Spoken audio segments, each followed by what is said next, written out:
네, 한 주의 경제판 뉴스킥 5는 저희 어쨌든 경제 제작진이 선정한 이번 주 경제 뉴스 핫 5라고 보시면 되겠습니다. 자, 저희가 키워드로 먼저 정리해봤는데요. 화면으로 먼저 만나보시겠습니다. 네, 5가지가 나오고 있습니다. 왕의 남자, 트럼프의 로봇 행정명령, 한국이 1위, 또 투자 경고, AI 강국 현실화, 이렇게 5가지 키워드를 저희가 정했는데요. 자, 이제 하나씩 자세하게 큰 화면으로 소개해드리도록 하겠습니다. 먼저, 네, 나왔습니다. 미 연준 3연속 금리 인하, 내년은 햇빛에 달렸다. 이렇게 저희가 키워드를 잡았는데요. 자, 미국 연준이 지금 기준금리 0.25%포인트 인하를 했습니다. 한국과 지금 금리 격차가 1.25%포인트 차로 이제 좁혀졌는데요. 자, 이 소식 지금 내년은 또 연준 의장 교체될 상황으로 지금 가고 있어서 세계 시장의 투자가들이 또 관심 있게 이 상황을 지켜보고 있습니다. 자, 이 소식은 김지영 캐스터가 준비했죠? 네. 죄송합니다. 지금 영상이 저희가 준비가 돼 있거든요. 그래서 미국 파월 의장의 인터뷰 영상 먼저 보시고 그다음에 김지영 캐스터 얘기 들어보도록 하겠습니다. 영상 보시겠습니다. Conditions in the labor market appear to be gradually cooling, and inflation remains somewhat elevated. In support of our goals, in light of the balance of risks to employment and inflation, today the Federal Open Market Committee decided to lower our policy interest rate by a 1/4 percentage point. As a separate matter, we also decided to initiate purchases of shorter-term Treasury securities solely for the purpose of maintaining an ample supply of reserves over time, thus supporting effective control of our policy rate. But with downside risks to employment having risen in recent months, the balance of risks has shifted. Our framework calls for us to take a balanced approach in promoting both sides of our dual mandate. Accordingly, we judged it appropriate at this meeting to lower our policy rate by a 1/4 percentage point. 네, 제롬 파월 연준 의장의 기자회견 관련해서 영상 보셨는데요. 자, 이 제롬 파월 의장이 내년에는 이제 다른 분으로 교체될 예정이어서 지금 미국 금융가가 앞으로 어떻게 전개될지 해석이 분분하게 나오고 있습니다. 자, 관련해서 김지영 캐스터가 내용 자세히 전해주실까요? 네, 제가 조금 더 설명을 덧붙여 드리겠습니다. 이번 주 시장에서 굉장히 중요한 이벤트를 소화해냈습니다. 바로 미국의 올해 마지막 FOMC인데요. 앞서 보신 것처럼 연준이 25bp 금리 인하를 추진했습니다. 올해만 3번째고요. 3개월 연속 인하입니다. 기준금리 인하에 대한 주요 이유로는 이 고용시장에 대한 둔화를 꼽았는데요.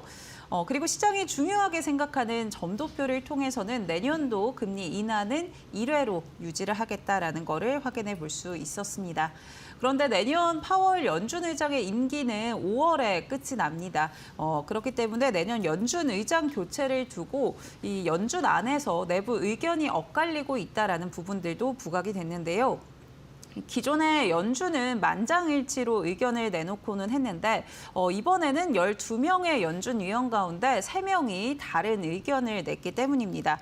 따라서 내년 금리 흐름 여전히 불확실하다라는 전망이 나오고 있는 상황이고요. 또 파월 연준 의장의 임기가 5월이라고 말씀을 드렸는데 이 뒤를 케빈 헤셋, 그러니까 백악관 경제 자문 역할을 하고 있는 인물이 이을 것으로 보고 있습니다. 그만큼 내년 5월까지는 금리 인하의 휴지기가 될 것이다라는 분석도 나오고 있어서 내년도 아직은 좀 불확실하다라는 점 체크를 해볼 수가 있겠고요.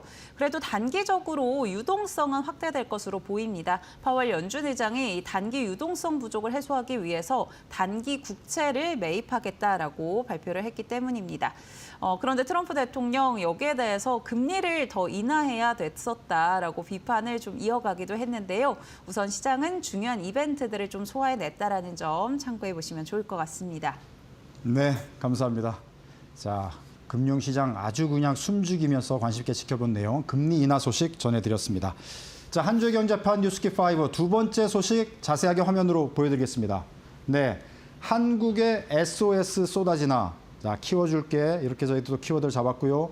트럼프가 콕 집자 로봇주 지금 들썩거리고 있습니다. 자, 휴머노이드 로봇 지금 상당히 관심을 받고 있는데요. 관련해서 이 소식은 이지은 기자가 전해주실까요? 네. 최근 미국 트럼프 행정부가 로봇 산업을 차세대 전략 산업으로 지목하면서 로봇 관련주에 대한 투자 심리가 되살아나고 있습니다. 외신에 따르면 트럼프 행정부는 내년에 로봇 산업 육성을 위한 행정명령을 내리는 방안을 검토 중이라고 전했습니다. 통계를 보면 지난해 중국의 산업용 로봇 신규 설치 수는 29만 5천 대, 전 세계의 54%를 차지했습니다. 또 2023년 기준 중국 공장 내 산업용 로봇은 180만 대로 미국의 4배에 달하고 있습니다. 이처럼 로봇 분야에서 중국이 미국보다 앞서고 있다는 평가가 나오면서 미국이 이를 따라잡기 위해선 대규모 투자와 적극적인 지원 정책이 필요하다는 지적이 나오고 있습니다. 한국과 미국 정부 모두 로봇 산업에 대한 육성 의지를 보이면서 최근 주식시장에서는 로봇 관련주가 주목받고 있는데요. 이어서 관련 종목 흐름도 함께 보고 가시겠습니다. 네, 로봇 대장주로 꼽히는 두산 로보틱스와 또 코스닥에서 시총이 가장 높은 로봇주인 레인보우 로보틱스는 오늘 상승 마감했고요. 유진 로봇이 국내 기업과 35억 원 규모 계약을 체결했다는 소식에 10% 넘게 오르며 강세를 보였습니다. 로보스타는 5%대, 로보티즈도 소폭 상승하며 장을 마감했습니다. 네. 자, 로봇주 금방 차트로 지금 주가 상당히 상승하고 있는 모습 이제 보여드렸는데요. 뭐 반도체에 이어서 우리 관련 로봇주들도 계속 주식 시장을 이끌어주기를 기대해 보겠습니다. 자, 저희들이 선정한 또 한 주의 경제판 뉴스킥 5 중에 세 번째 소식 자세하게 보여드리겠습니다. 자, 한국 가계자산, 부동산 편중이 심각하다. 한경협에서 금융투자 활성화 시급하다 이런 입장을 밝혔는데요. 자, 우리나라 가계자산 중에 부동산 비중이 높다는 거는 뭐 어제 오늘의 일이 아니라 다른 선진국과는 다르게 좀 우리가 그게 편중이 좀 심하다 이렇게 계속 지적을 받아왔습니다. 특별히 이제 최근에는 이재명 정부 들어서 주식 투자 시장 쪽으로 자산 비중을 좀 옮겨가자, 이쪽 투자를 좀 활성화시키자 이런 입장을 밝히고 있고요. 경제 선순환 구조 입장에서도 좀 우리의 투자 습관들을 좀 바꿔야 되지 않을까 이런 견해들이 많이 나오고 있습니다. 그래서 이 사안 자세히 진단해 보기 위해서 오늘 이분을 모셨습니다. 앞서 소개해드린 대로 한국경제협회 이재수 민생경제팀장 나오셨는데요. 자, 이 지금 한국 가계자산 구조가 부동산은 이제 비금융자산으로 많이 편중되어 있다는 건 우리가 많이 알고 있지 않습니까? 근데 이번에 또 한 번 수치로 지금 확인이 된 지금 상황인데 일단은 어떤 규모로 수치가 확인이 됐는지 그 팩트 내용부터 먼저 좀 전해주시면 좋을 것 같습니다. 네, 저희 앵커님께서도 말씀하셨듯이 뭐 어찌 보면 알고 있는 사항일 수 있는데 저희들이 이번에 그 주요국 그러니까 미국하고 일본 또 영국하고 우리 한국하고의 비금융자산과 금융자산의 그 가계가 가지고 있는 자산의 비중을 한번 한 5년치를 쭉 이렇게 추이를 보면서 비교를 해봤습니다. 해봤는데 뭐 저희 한국이 압도적으로 그 4개국 중에 비금융자산이 높습니다. 여기 한 전체 가계자산의 2024년 기준으로 64.5% 정도 됩니다. 이 비금융자산이라는 게 뭐 거의 그 부동산 위주죠. 뭐 다른 건 거의 좀 미미하고요. 부동산 뭐 아파트나 뭐 건물 같은 부동산 위주고 이 한 5년간의 추이를 보더라도 한 64에서 65% 이게 왔다 갔다 하고 있는데요. 거의 뭐 변동 없이 가장 높고요. 우리가 이제 금융자산을 그래도 한 5% 정도 가지고 가계가 가지고 있다고 보는데 그 금융자산마저도 주로 예금, 현금 이게 거의 절반 정도 차지할 정도로 굉장히 안정적인 투자를 하고 있다 이렇게 볼 수 있을 것 같습니다. 네, 금방 이제 차트 화면으로 이제 보여드렸는데 보면은 65%대에서 64%로 조금 5년 사이에는 조금 낮아지긴 했어요. 그런데 여전히 압도적으로 우리는 부동산 쪽에 자산이 편중돼 있다. 이렇게 볼 수가 있을 텐데 자, 그러면 이게 얼마나 편중되는지 다른 선진국들하고 비교를 해야 좀 자세히 알 수 있을 것 같아요. 그래서 미국 등 다른 선진국 상황은 어떤지 수치로 또 한번 설명해 주시면 도움이 될 것 같습니다. 네. 그래서 그 다른 나라랑 비교를 해보면 비금융자산 그 비중을 가지고 봤을 때 아까 말씀드렸듯이 한국이 그 2024년 기준으로 64.5%인데 미국은 32%, 또 일본은 36.4%, 뭐 영국이 조금 높지만 그래도 한 50% 초반대 이 정도에서 다른 나라에 비해서 한국이 여전히 월등히 높은 걸로 볼 수 있고요. 예를 들어서 미국 이제 나라별로 조금 보면 미국 같은 경우는 이제 금융자산이 68%가 넘는데 이 미국의 금융자산도 이제 금융자산 이제 그 분류를 좀 해보면 뭐 예금, 현금 이런 안정적인 자산부터 금융투자 상품 그리고 뭐 보험, 연금 이런 투자 그런 자산 이렇게 구분할 수 있는데 그 중에서 이제 미국은 그 금융투자 상품의 비중이 계속 높고 또 상승세에 있는 거 이렇게 볼 수 있습니다. 그다음에 일본 같은 경우도 뭐 우리 이웃 나라하고 비슷할 것 같지만 그래도 금융자산의 비중이 63.6%로 우리보다 월등히 높습니다. 그리고 역시 일본도 금융투자 상품의 비중이 증가하고 있는 추세고요. 영국 같은 경우는 그래도 뭐 상당히 비금융자산의 비중이 높지만 금융자산이 역시 한 절반 정도 되고 이래서 우리가 여전히 월등히 높다고 볼 수 있습니다. 자, 대표적으로 보면 이제 미국, 일본, 영국의 사례를 통해서 한국을 비교해봤을 때 역시 한국이 압도적으로 부동산 중심의 투자 비중을 지금 갖고 있고 자산이 그렇게 비중이 돼 있다. 맞습니다. 이렇게 이제 수치로 확인할 수가 있는데요. 그런데 한국 사람들이 네. 부동산을 투자를 많이 하고 그런 자산 비중이 높은 거는 그냥 이루어진 게 아니라 지금 역사적으로 부동산 투자의 성공 그런 경험들이 많이 축적이 됐기 때문에 그렇다고 볼 수 있지 않습니까? 그래서 원인 없는 결과가 없기 때문에 어떤 부동산 불패 신화가 결국 이런 결과를 낳았다고 볼 수 있을 텐데 네. 우리 팀장님께서는 이거 어떻게 해석을 하십니까? 뭐 앵커님 말씀하신 게 거의 정확하다고 보시면 되겠습니다. 이게 그 국민들이 이제 자금이 생기면 투자를 금융자산에 할까 비금융자산에 할까 이렇게 고민을 할 건데 네. 여전히 이제 금융자산은 뭔가 좀 이렇게 좋게 얘기하면 진취적이고 수익을 많이 낼 수 있지만 위험하다는 생각이 많이 네. 있고 그다음 비금융자산이 그간 역대 이제 역사적으로 봤을 때 부동산이죠. 최근에 특히 또 서울이나 수도권 지역의 뭐 아파트 이런 건 굉장히 안정적인 자산이다. 이런 네. 좀 공감대도 형성이 되어 있고 과거 개발 시대에 또 그 어떤 뭐 신도시 개발이라든지 뭐 국토 개발인지 이런 할 때는 또 토지도 또 나름 굉장히 이제 어떤 지역에 따라서 굉장히 수익률이 좋은 자산이고 이래서 이러한 그 부동산 투자에 대한 믿음이 굉장히 깊은 것 같습니다. 네. 최근에 들어서는 조금씩 이제 뭐 아시다시피 뭐 예를 들어서 뭐 미국 뭐 주식이라든지 뭐 금이라든지 달러라든지 또 요즘 암호화폐 이런 것도 많이 선호를 하고 있지만 그래도 여전히 뿌리 깊은 부동산 선호 의식이 이러한 결과를 내는 것 같습니다. 네. 과거 저희 그 한참 이제 사회생활 시작할 때 그런 얘기 많이 했잖아요. 주식 투자 절대 하지 마라. 주식 투자하면 집안이 망한다. 뭐. 네, 그게 부모님한테도 그런 얘기 듣고 그런 게 지금 계속 쌓이다 보니까 지금 이런 현상이 지금 발생하고 있는데 맞습니다. 결국은 이제 우리 투자 시장 이런 투자 문화 이런 것도 바뀌어야 될 테고 정부의 어떤 정책적인 의지도 필요할 것 같아요. 맞습니다. 예. 그래서 앞으로는 우리가 이 투자 시장에 어떤 정책 방향을 갖고 가는 게 좋은지 또 어떻게 바꿔가는 게 좋은지 관련해서 이제 환경협에서도 지금 제안을 하고 있지 않습니까? 네네네. 어떤 걸로 지금 제안을 하고 계신지 그런 내용을 좀 말씀해 주시죠. 아무튼 기본적으로 그 국민들이 금융투자 자산을 통해서 금융투자를 통해서 자산을 불릴 수 있다. 네. 그리고 뭐 조금 더 나아가서는 우리 국가 경제에 이바지할 수 있다. 뭐 이런 믿음이 오도록 그렇게 제도들도 바꾸고 정책을 바꿔야 될 텐데요.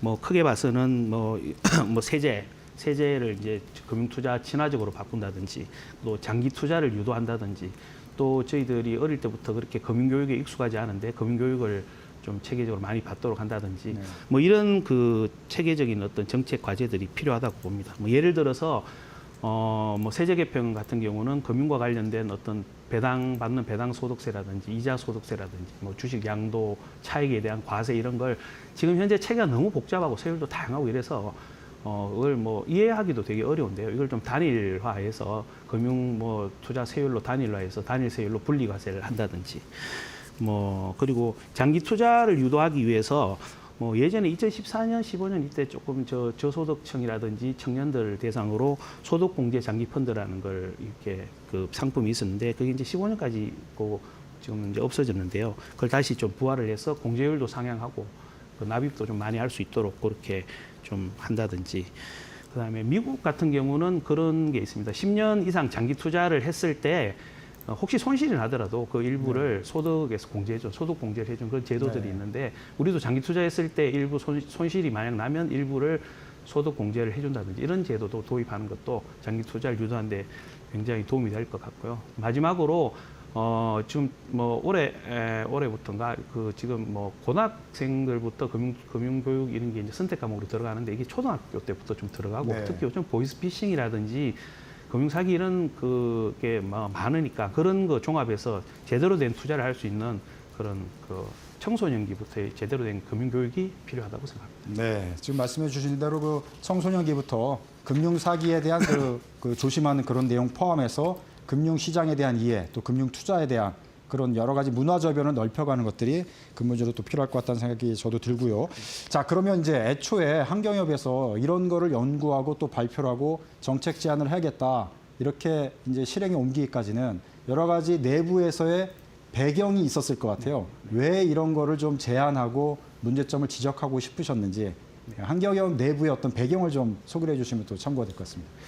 저희 한국경제인협회는 저희 이제 기업들의 그 어떤 그 모임으로 된 단체인데 기업하기 좋은 환경을 만들고 네. 근본적으로 기업하기 좋은 환경을 통해서 국가 경쟁력을 높이는 그런 걸 주된 그 사업으로 하고 있는데 이 우리나라가 우리 경제가 경쟁력을 가지려면 필수적으로 자본시장이 활성화되어야 되고 그 이 자금들이 보다 경쟁력 있고 앞으로 유망한 산업 쪽으로 생산적인 그 산업, 소위 생산적 금융이라죠. 생산 금융으로 금융이 잘 원활히 흘러들어야 되는데 이런 이제 고정된 부동산이라든지 시쳇말로 얘기해서 부동산을 투자해서 돈을 벌 수는 없지 않습니까? 뭐 그렇게 심플하게 생각해 보면은 이런 그 고정된 부동산 이런 것보다는 그 우리 기업들이 그 경쟁력을 가질 수 있는 분야의 자금이 충분히 공급될 수 있도록 우리 가계에서부터 그 자금을 이런 금융자산에 투자를 해서 가계 자산도 늘리고 그 기업의 경쟁력도 높이고 나아가 국가 경쟁력도 높이는데 이런 흐름을 바꾸는 게 굉장히 필요하다고 생각해서 이 사업을 기획을 하고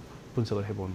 네, 아무래도 이제 기업들이 성장하려면 투자 자금도 많이 필요한데 그 자금 조달에 선순환 구조를 만들고 그걸 통해서 이제 개인들도 투자 소득을 올리고 결국은 그게 이제 나라 성장으로 이어지니까 이런 경제 선순환 구조를 만들기 위한 노력의 일환이다.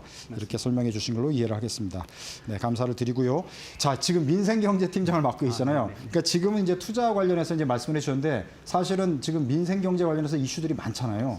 지금 환경협 차원에서는 또 민생경제 관련해서는 어떤 것들을 또 준비하고 계시고 또 제안들을 하고 계신지 또 얘기를 해주시면은 지금 현재 이제 뭐 자영업 하시는 분들 많이 어려움을 겪고 계신데 또 도움이 될 것 같거든요. 소개를 좀 해주시죠. 뭐 아시다시피 민생 경제가 이게 참 어렵습니다. 뭐 자영업 폐업률이 역대 사상 최대를 기록을 하고 또 이게 청년들도 취업이 이제 양질의 일자리를 잘 못 구하고 취업이 잘 안 되다 보니까 그냥 단지 쉬었음 인구가 또 사상 최대를 기록하고 또 그 지역 경제가 이게 수도권 중심으로 이렇게 발전을 하다 보니까 지역 경제가 다날이 침체되고 또 지역 소상공인들도 어렵고 이러기 때문에 굉장히 고민이 많고 저희들도 어떤 정책 과제를 제시를 하려고 많이 노력하는데요. 최근에 저희 그 환경협에서 그 지역 경제 침체라든지 또 지역의 또 중소기업에 가면 굉장히 인력난이 심합니다. 인력난도 해소를 하고.